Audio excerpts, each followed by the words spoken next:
Grâce à Midrashet Yehuda Manitou, on se retrouve avec le cours du Rav Ethan Fison. Exceptionnellement, nous sommes lundi soir, parce que je vous rappelle que demain, il y a une conférence sur l'éducation à Jérusalem, organisée par Midrashet Yehuda Manitou chez Brigitte. Donc, ceux qui ne se sont pas inscrits, n'hésitez pas à vous inscrire. On est avec Rav Ethan Fison pour parler de la transmission de, je sais plus, de la Torah, la tradition, depuis la fin de la prophétie. Yofi, alors on est reparti donc voilà dans notre étude de la transmission de la Torah. Et on est arrivé à l'époque zéro. Voilà, on est arrivé à l'époque zéro de la frise chrétienne profane. Donc on était arrivé à ce moment-là, on avait passé en revue donc Anshe Knesset Agdola et ensuite l'époque des Zougotes. Voilà, pour arriver finalement à une époque extrêmement perturbée en Israël, puisque maintenant le nouveau patron, c'est le roi Hérode. Le roi Hérode règne entre -37 et -4, et il y a une nouvelle réalité qui s'installe en Eretz Israël. Cette nouvelle réalité, elle est le Beth Amikdash magnifique mis en place par Hérode. Et oui, car il faut bien se rappeler d'une chose. Lorsque Ezra et Néhémia reconstruisent le second temple, il est tout petit. Lorsque les Hashmonaïm de Hanouka vont faire l'inauguration du Beth Amikdash, on parle d'inauguration d'un petit Beth Amikdash. Il va falloir que Hérode arrive pour faire son fameux Beth Amikdash de Hérode. Et le Beth Amikdash de Hérode, eh bien, ça n'a plus rien à voir. Ça n'a plus rien à voir avec le Beth Amikdash tel qu'il était proposé avant. OK? Et Hérode, pour ce faire, va détruire le Beth Amikdash, mais ce n'est pas la même destruction que les Babyloniens ou que les Romains plus tard. C'est ce qu'on appelle en israélien actuel pinouille binouille. C'est-à-dire que Hérode va tout détruire pour tout reconstruire. Et effectivement, il va reconstruire le Beth Amikdash en grand. Et pour ce faire, eh bien, il a besoin d'une grande esplanade. Et c'est cette fameuse esplanade qu'il va devoir surélever par 4 murs d'enceinte énormes. Ces 4 murs d'enceinte, eh bien, ce sont les fameux kotels que vous connaissez aujourd'hui. Il y a le kotel à Ma'aravi, le kotel à Dromi, le kotel à Mizrahi et le kotel à Tzfoni. Et on peut les voir aujourd'hui. Le Kotel à Maravi, vous le connaissez évidemment, et on peut se balader tout du long dans les minarotes à Kotel. Le Kotel à Dromi, si vous allez visiter ce qu'on appelle le centre Davidson, eh bien, vous pourrez toucher le Kotel à Dromi. Pour ce qui est du Kotel à Mizrahi, ça va être un peu plus compliqué d'y aller, mais on le voit en prenant la route qui longe les murailles, puisqu'il est imbriqué dans les murailles de la vieille ville. Et enfin, le Kotel à Tzfoni, il est plus ou moins inaccessible puisqu'il est imbriqué totalement dans les maisons du quartier arabe de la vieille ville. Donc tout ça pour dire que nos 4 fameux kotels créés par Hérode ne sont pas des murs du Beth Amikdash. Ils sont des murs d'enceinte sur lesquels il y avait une esplanade, sur lesquels il y avait le Beth Amikdash. Donc quand on nous dit que le mur, le fameux mur, eh bien, c'est le dernier vestige du temple, c'est doublement une erreur. Un, c'est pas le dernier, les 4 existent, et deux, c'est pas un vestige du temple. Oui, c'est un vestige du complexe, mais pas du temple lui-même. Donc Hérode va construire quelque chose d'assez magistral et d'assez grandiose, et les rabbins seront bien obligés de le reconnaître, si bien qu'ils diront cette phrase Mi shelora bet hordus, lora binyan yafe meolam.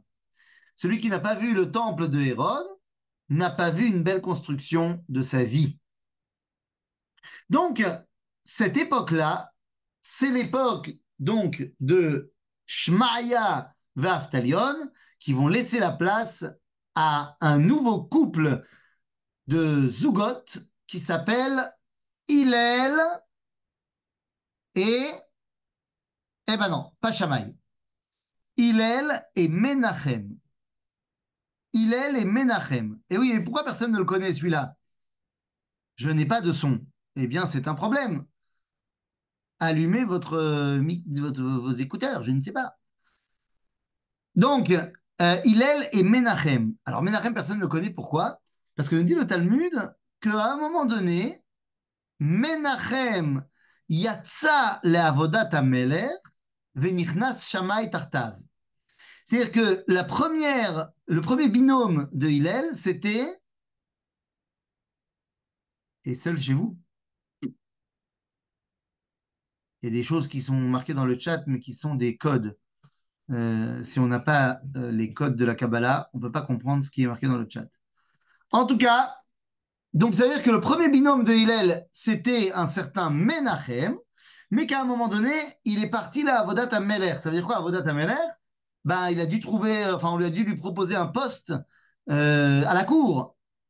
Et donc, il ne pouvait plus être le Av Beddin du Sanhedrin. Et c'est là qu'est arrivé Shammai. Alors, Hillel, il va donc être maintenant, ça y est, c'est l'époque de Hillel. Et puisqu'on parle de la transmission de la Torah, eh bien, il faut comprendre quelle est la triple révolution que va mettre en place Hillel Azaken. Tout d'abord, Hillel va avoir trois périodes dans sa vie.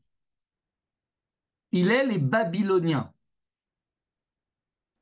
C'est-à-dire qu'il vient de Babylone et il arrive en Eretz Israël. Mais quand on y regarde de plus près, quand on regarde dans Pirkei Avot, vous savez, dans le fameux chapitre qui parle de toutes les généalogies, ce qu'on a vu la semaine dernière, lorsqu'on va arriver à Hillel, eh bien, il y a trois enseignements de Hillel. Le premier nous dit comme ça. Premier enseignement de Hillel, Eve mitamidav shel Aaron, oev shalom, verodev shalom, oev et abriot, umekarvan la Torah. Le deuxième enseignement, c'est Negad Shema Avad Shemei, Udela Mosif Yassif, Udela Yalev Ketala Chayav, Dishtamash Betaga Chalaf. Vous avez donc très bien compris le deuxième enseignement de Hillel. Et le troisième, c'est Im Ein Ani Li Mili, Ulshela Atzmi, Urshani La Atzmi, Ma'ani, Veim Lo Achav, et Matai. Écoutez, quelle est la différence entre les trois enseignements? Eh bien, c'est que le deuxième, vous l'aurez remarqué, il est en araméen. Pourquoi? Eh bien, parce que ces trois enseignements font référence aux trois périodes de la vie de Hillel. Hillel est arrivé en Israël pour étudier, et il était donc l'élève de Shmaya Ve'Avtalion. Et c'est là qu'il va donner son premier grand enseignement, à savoir Im Ein Ani Li Mili, la prise de responsabilité de la Torah. C'est-à-dire que nous sommes dans une époque où ça y est, l'euphorie des Hashmonaïm est terminée. C'est maintenant Hérode qui est aux manettes. Et Hérode, il est à la solde de Rome. Donc, les rabbins commencent à comprendre que maintenant, ils ne peuvent plus faire confiance à l'aristocratie coanique. Ils ne peuvent plus faire confiance à un royaume qui est bien qu'avec des problèmes, mais qui est fondamentalement juif. Donc, il faut maintenant qu'ils prennent, eux, la responsabilité. Donc, c'est ce que nous dit ici Hillel. Im en alili mili. Et ensuite, la deuxième partie de son curriculum, c'est lorsqu'il repart à Babylone. Il a fini d'étudier chez Shmaya Ve'Avtalion. Il va maintenant perfectionner son étude à Babylone tranquille. Et là-bas, il dit Negat Shema Avad Shemei. Celui qui se fait un nom de la Torah, son nom disparaîtra. Mais pourquoi c'est important de le dire à ce moment-là? Eh bien, c'est totalement important de le dire à une époque où c'est, si vous voulez, à l'époque romaine, où c'est la mise en avant personnelle qui est l'ambiance générale à Rome. Il faut se faire voir. Et donc, Hillel vient dire, il ne faudrait pas que les rabbins ils commencent à vouloir devenir des stars. Et lorsqu'il revient en Israël et qu'il devient Nessi Israël, qui devient le chef du Sanhedrin, à ce moment-là, eh bien, il peut dire Oev Shalom, Verodev Shalom, Oev et Abriot, Omekarvan la Torah. Pourquoi? Parce que l'époque de Hillel voit commencer l'époque de la Sinat Rinam. Voit commencer l'époque de la haine gratuite. Et c'est pour ça que son enseignement est directement basé sur le Shalom qui doit régner entre les Bnei Israël. Hillel va faire une véritable révolution à l'intérieur même du Sanhédrin. Quelle est cette révolution? Eh bien, alors que jusqu'à présent, on a vu que les chefs du Sanhédrin se succédaient au niveau de la grandeur toranique, Hillel va mettre en place une dynastie. À partir de Hillel, le chef du Sanhédrin sera de père en fils. Eh oui, on met en place une dynastie chez les rabbins. Mais pourquoi il fait ça? Il fait ça pour une raison très simple. À l'époque donc de Hillel, on a dit c'est les Romains et c'est Hérode. Et donc ça veut dire qu'à ce moment-là, la dynastie des rois de Judée est complètement dans les chaussettes. Donc Hillel va prendre son ascendance maternelle, car de par sa mère, Hillel est un descendant du roi David, pas de par son père, mais de par sa mère. Et donc, en tant que tel, il se sent légitime de créer une dynastie au sein du Sanhédrin, au sein des rabbins, jusqu'à ce que la dynastie puisse revenir au sein des rois. Donc, il va créer une dynastie. C'est la deuxième révolution. Et la troisième révolution de Hillel Azaken, eh bien, c'est pas vraiment une révolution, mais c'est le fait de commencer les machlokot.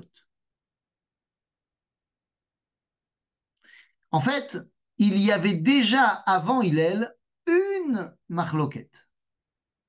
Une marloquette qui existait depuis Yossé ben Yoézer et Yossé ben Yochanan. C'est la première marloquette au sein du Sanhédrin. Marloquette qui n'a pas été tranchée. C'est quoi la marloquette entre Yossé ben Yoézer et Yossé ben Yochanan? C'est à propos de la smicha à Yom Tov. Alors, c'est quoi cette histoire? Eh bien, vous savez que quand on offre un korban, un sacrifice au Beth Amikdash, on doit être somchim et yedenu alav, c'est-à-dire qu'on doit s'appuyer avec nos mains sur la tête de la bête, et ensuite on la met en sacrifice. Mais ça lui fait faire un effort à la bête. Et donc, c'est là toute la question. Est-ce que j'ai le droit de mettre en place, de faire cette smicha-là qui va imposer à l'animal de faire un effort? Est-ce que j'ai le droit de le faire à Yom Tov? Puisque à Yom Tov, eh ben, il faut que mon animal se repose. Donc, la question est de savoir est-ce que j'ai le droit. Bien, Marloket Rabbi, enfin, Yossé ben Yoézer et Yossé ben Yochanan. L'un dit moutar, l'autre dit assour. Et cette Marloket n'a pas été tranchée jusqu'à aujourd'hui. Hillel et Shammai vont lancer 3 nouvelles marlokot. C'est peu. C'est pas énorme, 3 marlokot. Nahon, c'est pas énorme. Mais ça suffit pour mettre en place, eh bien, comment dire, l'adjectif, le verbe en français, se chamailler. Pourquoi?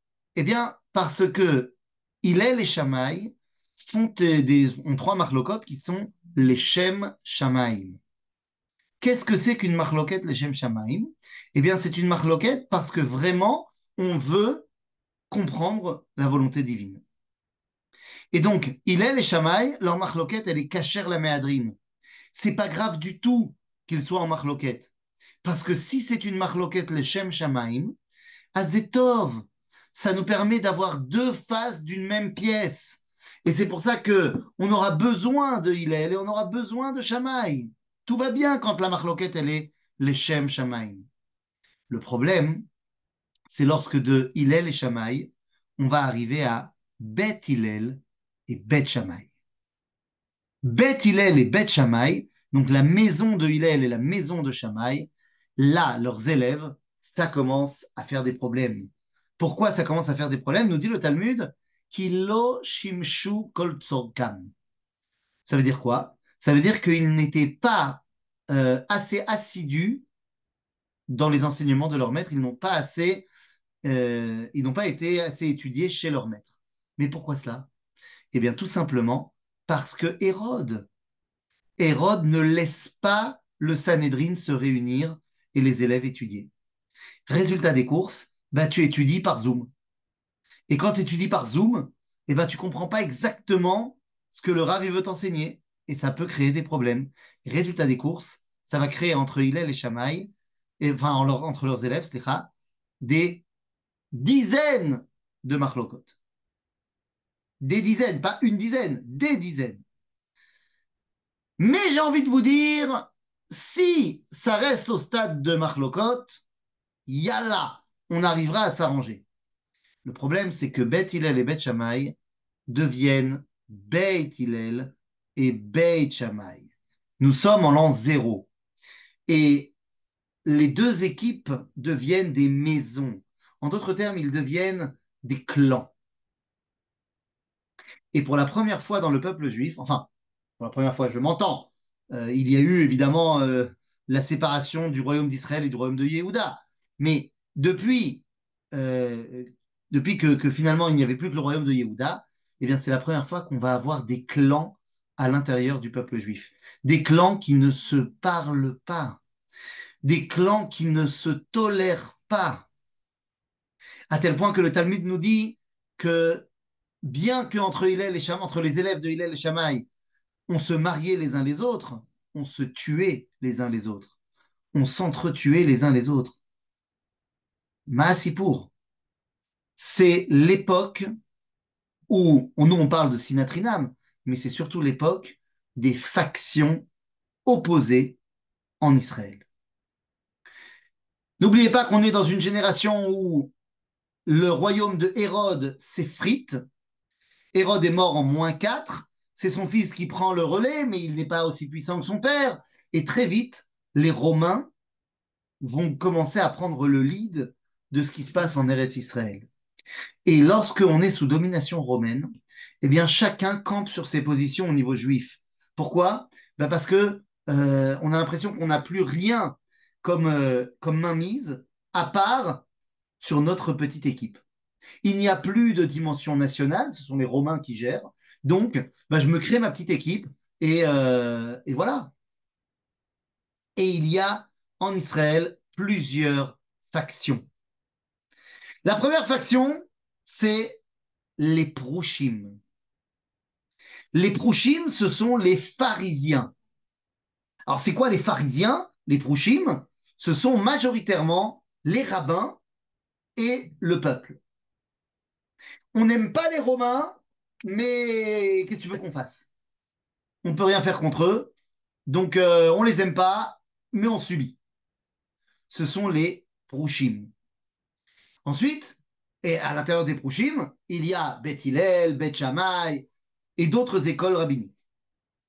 Après, c'est la majorité du peuple. Après, il y a les Sadducéens, les Tzedoukim. Alors, c'est qui les Tzedoukim? Bien, les Tzedoukim, ce sont principalement l'aristocratie des prêtres, avec certains juifs riches qui n'étaient pas partis, ne faisaient pas partie des Kohanim. Les Tzedoukim, qui ont commencé à l'époque déjà des Hashmonaïm, à l'époque d'Alexander Yanaï, mais qui prennent beaucoup plus de puissance maintenant. Et oui, à partir du moment où le pouvoir politique est entre les mains des Romains, ben ceux qui deviennent les plus influents dans le judaïsme, ce ne sont pas les rabbins, ce sont les Kohanim. On est encore au Beth Amikdash, et qui plus est, un Beth Amikdash magnifique. Donc, la renommée des Kohanim est là, bien que ben, les Kohanim soient corrompus et soient à la solde de Rome. Donc ça, c'est la deuxième faction, les Zoukim. Plus tard, va se lever, ça va être l'époque de la révolte, on n'y est pas encore, va se lever le groupe des Canaïm, des zélotes, des vengeurs qui veulent se battre contre les Romains. Mais ça, on y reviendra un petit peu plus tard. Et il y a également les Esséniens, les Issim, ou alors qu'on appelle la secte de la mer Morte, la secte du désert de Judée de la mer Morte, la secte de Qumran. Alors, c'est quoi ces gens-là? Bien, ces gens-là, ils vont décider que Jérusalem est corrompue et que donc, on ne peut plus rester à Jérusalem. Il faut fuir dans le désert et là-bas, eh bien, on va vivre de pureté, on va vivre coupé du reste du monde et on va enfin pouvoir devenir les véritables élèves du Dieu de la lumière. Oui, les Esséniens partent un petit peu en cacahuète et ils finissent par dire qu'il y a deux grandes forces divines, le bien et le mal, que le mal est en train de régner à Jérusalem, mais que le Dieu du bien est à leur côté, et que viendra un jour où le Dieu du bien réclamera son dû et viendra détruire le Dieu du mal à Jérusalem.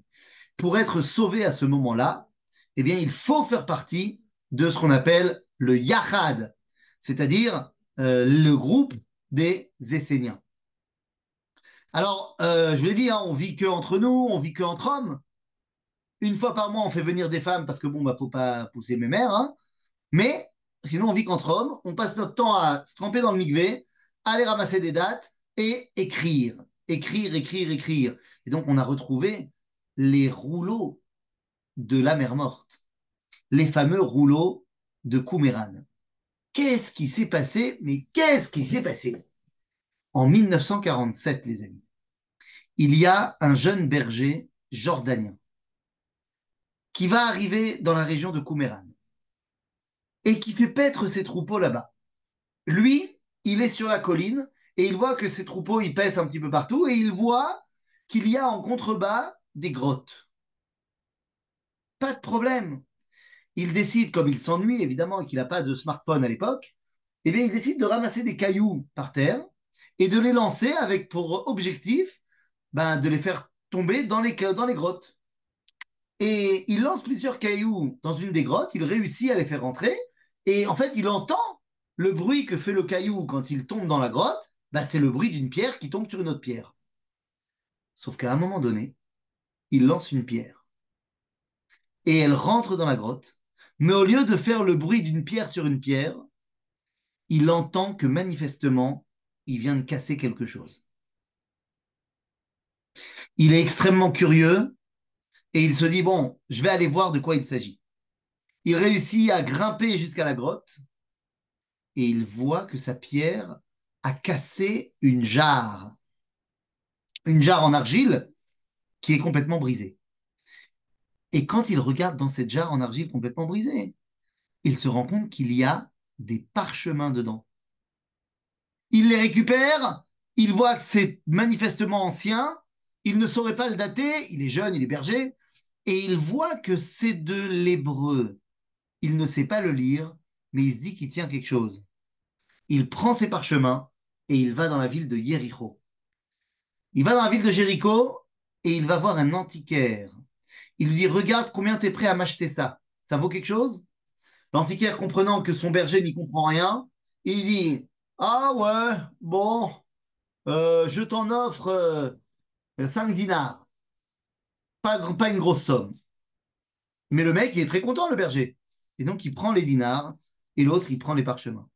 Seulement, l'antiquaire, lui, il sait très bien ce qu'il a entre les mains.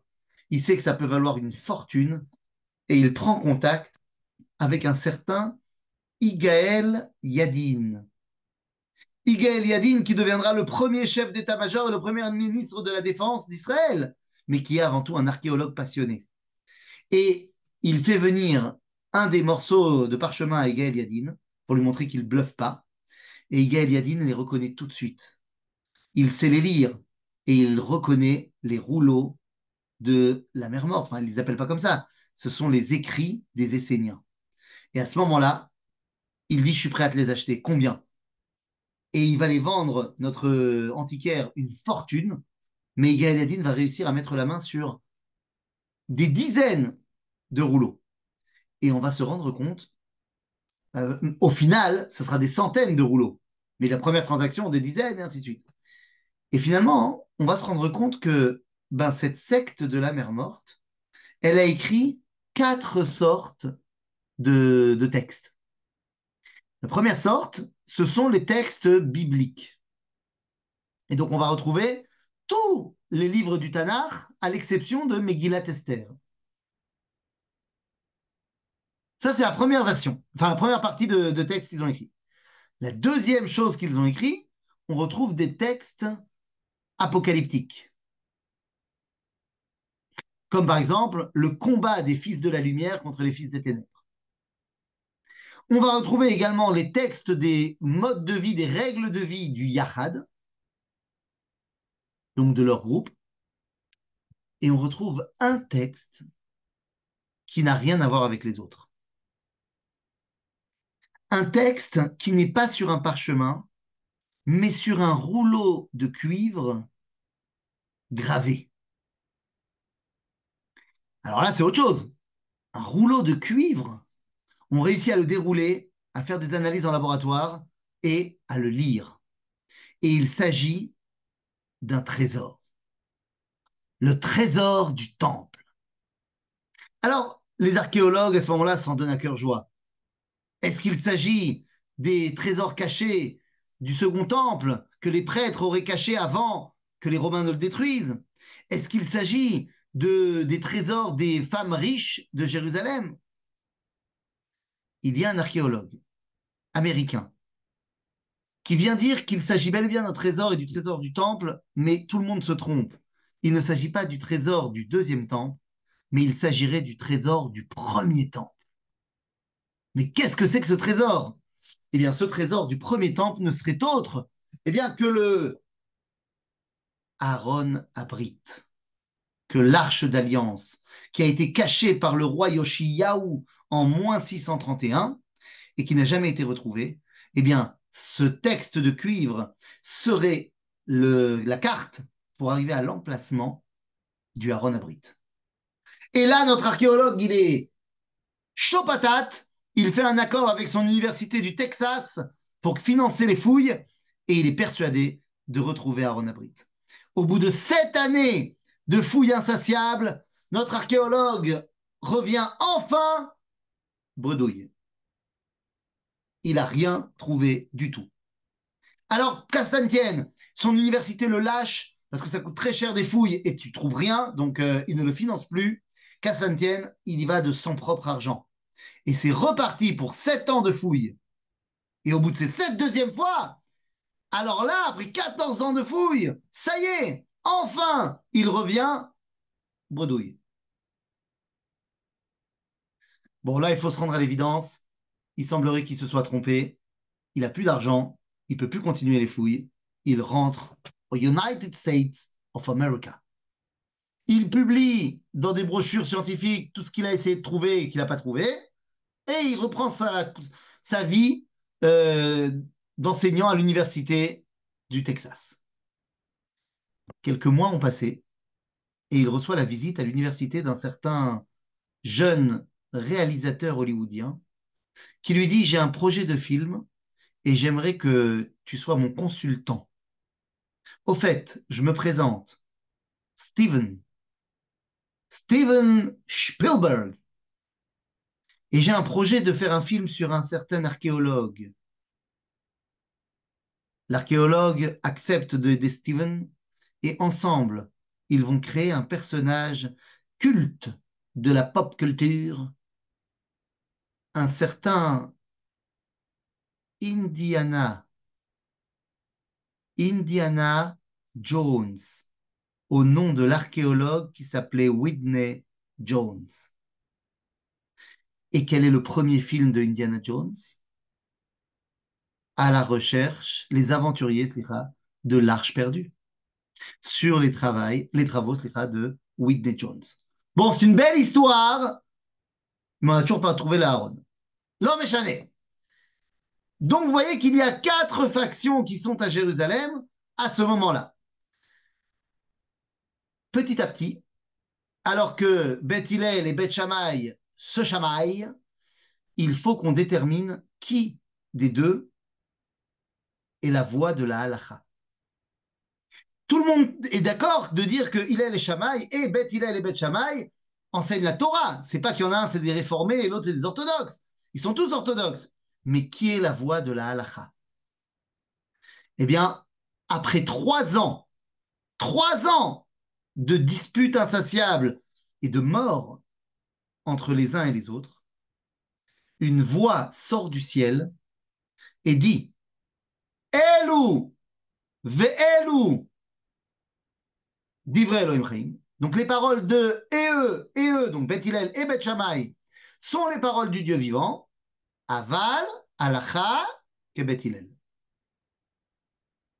Et à partir de là, Dans la majorité des cas, sauf dans certains cas où Beth Hillel ont accepté l'avis de Beth Shammai, dans la majorité des cas, la halakha est tranchée comme Beth Hillel. Et c'est donc Beth Hillel qui devient la voix de la halakha. Beth Hillel, ça comprend donc évidemment également les descendants de Hillel, puisqu'on a dit maintenant que la Nessiout passe par la famille. Et donc, Hillel va avoir un fils qui s'appelle Rabban Shimon Azaken. Shimon Azaken, le fils de Hillel. Et ce Shimon, il va avoir un fils qui va s'appeler Rabban Gamliel Azaken. Et ce Rabban Gamliel Azaken, il a un fils qui s'appelle Rabban Shimon Ben Gamliel. Le problème, c'est que Rabban Shimon Ben Gamliel, qui vit à l'époque des années 65, décide de se rallier à la révolte de 66. Eh oui, car en l'an 66, il va y avoir ce qu'on appelle la Grande Révolte. La Grande Révolte, c'est parce qu'on en a marre des Romains. Ça y est, daï, IF Charioter. Je vous rappelle qu'à ce moment-là, les Romains sont présents partout. Partout. Ils sont dans les rues, ils sont aux manettes et ils sont aussi présents au Beth Amikdash. J'aimerais vous poser une question de halakha. Je sais que vous connaissez la réponse, donc c'est une question rhétorique. Est-ce qu'on a le droit de manger du cochon dans le judaïsme? Réponse, non. Est-ce qu'on a le droit de manger du lapin? Réponse, non. Est-ce qu'on a le droit de manger du cheval? Réponse, non. Est-ce qu'il y a une différence de gravité entre manger du cochon et manger du lapin? Est-ce que le cochon serait plus grave que le lapin? Réponse, non. Alors comment ça se fait que pendant 2000 ans, le cochon est devenu l'emblème ultime du pakasher? Comment ça se fait qu'on a plein de juifs que certainement vous connaissez qui ne mangent pas kasher, mais ils ne mangent pas de porc? C'est-à-dire, ça ne les dérange pas de manger de la viande ailleurs, machin, pas kasher, tout ce que tu veux. Ça ne les dérange pas de manger des fruits de mer, ça ne les dérange pas de manger tout ce qui n'est pas kasher possible et imaginable. Aval, on ne mange pas de porc. Lame. Qu'est-ce qui a donné au porc, au cochon, sa renommée de le halouf? C'est pas possible. Eh bien, les amis, ce n'est pas du tout une raison religieuse. C'est une raison historique. La 10e légion romaine est la légion qui est en place à Jérusalem. Et c'est elle qui va faire la guerre de Jérusalem. Et c'est elle qui était en place à Jérusalem. Et c'est elle qui va détruire le Beth Amikdash de Jérusalem. Cette 10e légion romaine, comme toutes les légions d'ailleurs, a un emblème. L'emblème de la 10e légion, c'est un cochon. Enfin, une truie, pour être exact. Ce qui veut dire que, imaginez-vous, ça fait des dizaines d'années que les étendards à cochons flottent à Jérusalem. Ça fait des dizaines d'années que la truie de la 10e flotte sur le Beth Amikdash. Et c'est ce même étendard à truie qui va marcher sur Jérusalem pour la détruire et détruire le Beth Amikdash. Vous comprenez pourquoi le cochon est devenu dans la tradition juive avi avot atouma, la pire chose qui soit? C'est pas pour des raisons religieuses, c'est pour des raisons purement historiques. Et effectivement, les Juifs en ont marre et ils décident que c'est le moment d'attaquer l'Empire romain. Pourquoi c'est le moment? Eh bien parce que à Rome, c'est le balagan atomique. En un an, se sont succédés 4 empereurs. C'est n'importe quoi à Rome. La décadence du royaume, laisse tomber. On est passé juste avant l'épisode de Néron, Néron qui a brûlé Rome. Mais Kitsour, autant vous dire que l'ambiance à Rome, elle n'est pas au top. Et c'est ce qui va permettre aux Juifs de se dire, bah, c'est peut-être le moment d'attaquer. Allons-y! Et à ce moment-là, on décide de sortir en guerre la Grande Révolte, en l'an 66. On nomme un général qui est très intelligent, très respecté, très reconnu chez les Juifs, qui est un érudit de Torah, qui est un Cohen, qui est celui qui enseigne les lois de pureté et d'impureté aux autres Kohanim, et qui a été envoyé il y a de cela 20 ans par le Sanhédrin à Rome pour apprendre les us et coutumes de l'ennemi. Il revient et il est nommé général en chef des armées du nord d'Israël, c'est-à-dire général en chef des armées d'Israël, puisque c'est par là que les Romains ils vont frapper. Il s'appelle Yosef ben Matityahu, plus connu sous le nom Flavius Joseph. Mais pour l'instant, il est encore Yosef ben Matityahu. Et il prend les rênes des combats contre les Romains. Et lorsqu'on lance les combats contre les Romains, eh bien, les premiers combats sont des victoires éclatantes de Yosef ben Matityahu. Jusqu'à ce que finalement Vespasien, le général romain, prenne du poil de la bête et, et avec sa 10e légion, qui n'est plus toute seule maintenant, puisque 4 légions sont arrivées en Israël. Une légion, c'est 20 000 hommes. Nous avons 80 000 légionnaires qui sont là et ils surplombent complètement nos défenses. Et petit à petit, eh bien, la guerre va tourner en faveur des Romains. Ils vont commencer par détruire toutes les villes du nord, par prendre Yosef ben Matityahu en esclavage. Et c'est pour ça qu'il devient Flavius Joseph, puisqu'il devient l'esclave de la maison Flavius de Vespasien. Et petit à petit, eh bien, ils arrivent également à Jérusalem. À ce moment-là, Rabotai, qui est le nouveau rabbin en chef? Eh bien, le nouveau rabbin en chef n'est plus Rabban Shimon ben Gamliel, puisque Rabban Shimon ben Gamliel, participant au combat et en rejoint les Canaïm, les Zélotes, il se fait tuer au combat. Et résultat des courses, son fils, Rabban Gamliel Hacheni, est trop jeune pour prendre la Nessiout. Donc celui qui va prendre la Nessiout maintenant, c'est un certain Rabban Yochanan ben Zakkai. Seulement, il faut qu'on raconte un autre truc. À partir de Hillel, dès son petit-fils, donc Rabban Gamliel,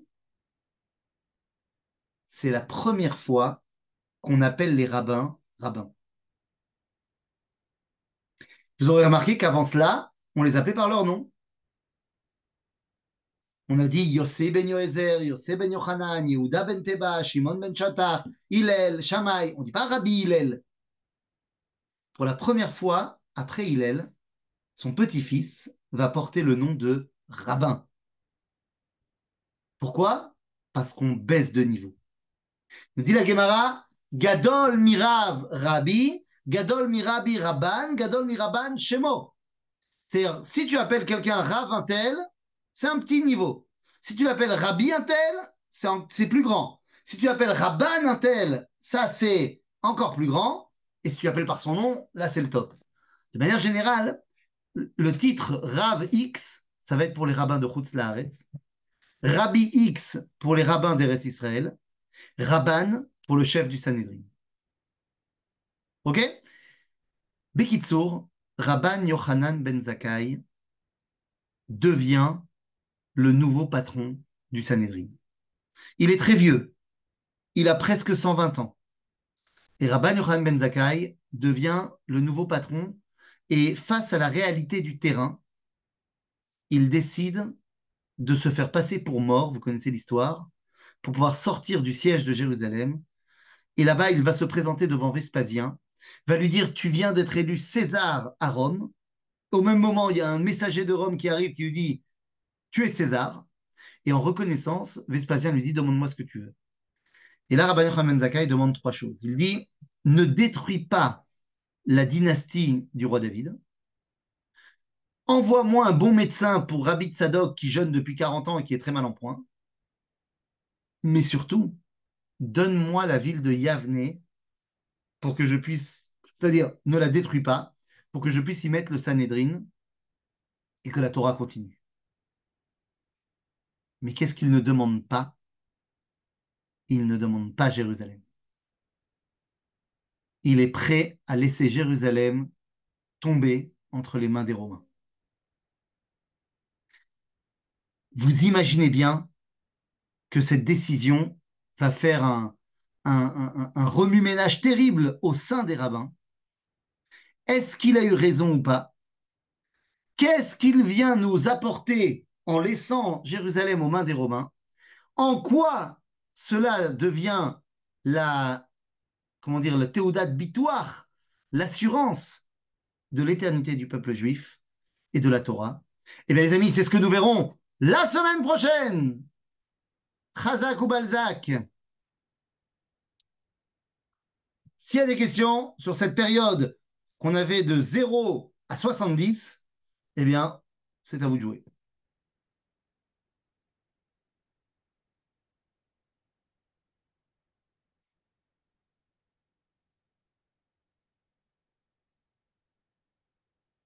Jamais de questions. Pas de questions, zéro question. Zéro question. C'est fantastique. Très bien. Eh bien, les amis, s'il n'y a pas de questions, je n'ai plus qu'à vous souhaiter une excellente soirée. Non, moi j'aurais Et des questions à vous poser, mais parce que ça a beaucoup coupé, donc j'ai pas beaucoup suivi sur Flavius Joseph. Est-ce que vous oui, pouvez me dire un petit peu plus, s'il vous plaît, parce que euh, continuellement ça se coupait. J'ai ah pas eu ben, le je ne sais plaisir de pas. vous écouter entièrement. Ben, je ne sais pas. Flavius Joseph était l'homme qui a été choisi par le Sanhédrin pour être le général en chef des armées d'Israël pour tenir tête aux Romains. Parce que c'était quelqu'un qui était extrêmement respecté et érudit et reconnu. Et donc, il a mené les premiers combats contre les Romains, des combats qui ont été d'ailleurs des victoires, pour finalement tomber lorsque les Romains amènent 4 légions en Israël. Alors là, il ne peut plus. Et le dernier combat de Flavius Joseph sera le combat de Yotfat. Excusez-moi, Oui, qu'est-ce que c'est Yotpat? Yotfat, c'est une ville dans la Qu'est-ce que Galilée. c'est Yotpat? C'est une ville dans la Galilée. Ah, ok. Ce sera le dernier combat dans lequel Flavius Joseph va tomber, enfin, il va se faire capturer par les Romains. Il a été torturé? Il a été amené, il n'a pas été torturé, il a été utilisé comme exemple. Les Romains, à chaque fois qu'ils arrivaient maintenant devant un nouveau combat, ils mettaient enchaîné Flavius Joseph devant en disant: regardez, votre général, on l'a récupéré. Donc vous n'avez aucune chance.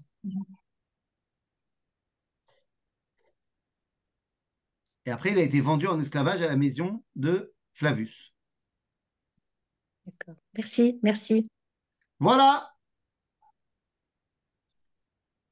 Merci. Bonne nuit. Chazak Omarour, Kol Tov, Merci, toujours un plaisir de vous écouter, avec Rafizon. plaisir, Besimcha Rabba, Kol Tov.